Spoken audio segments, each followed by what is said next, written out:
അതിരപ്പള്ളി മലക്കപ്പാറ റോഡിൽ കരടിയുടെ സാന്നിധ്യം. തിങ്കളാഴ്ച രാത്രിയാണ് വിനോദസഞ്ചാരികൾ കരടിയെ കണ്ടത്. വാഹനങ്ങൾ എത്തിയതോടെ കരടി വനമേഖലയിലേക്ക് ഓടിമറഞ്ഞു. അശ്വിൻ പാലാഴി തൃശ്ശൂരിൽ നിന്ന് കൂടുതൽ വിവരങ്ങളുമായി ചേരുന്നു. അശ്വിൻ, വനംവകുപ്പ് അധികൃതരടക്കം ഈ സംഭവത്തെപ്പറ്റി എന്തെങ്കിലും വിശദീകരണം നൽകിയിട്ടുണ്ടോ? എന്താണ് വിവരങ്ങൾ?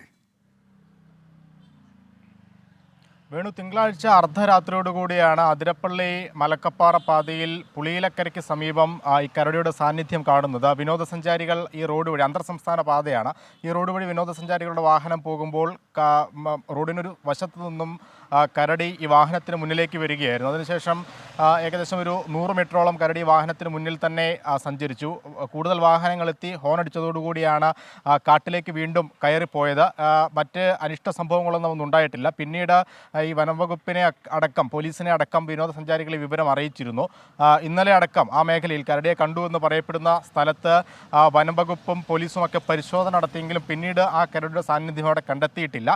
എന്തായാലും അതിരപ്പള്ളി മലക്കപ്പാറ പാതയിൽ പലപ്പോഴും ആനയൊക്കെ ഇറങ്ങിയിട്ടുണ്ടെങ്കിലും കരടിയുടെ സാന്നിധ്യം ഇതാദ്യമായാണ്. എന്തായാലും രാത്രികളിൽ വനംവകുപ്പിൻ്റെ പ്രത്യേക നിരീക്ഷണമൊക്കെ ഈ കരടിയെ കണ്ടതിൻ്റെ ഭാഗമായി ഏർപ്പെടുത്തിയിട്ടുമുണ്ട്. വേണു.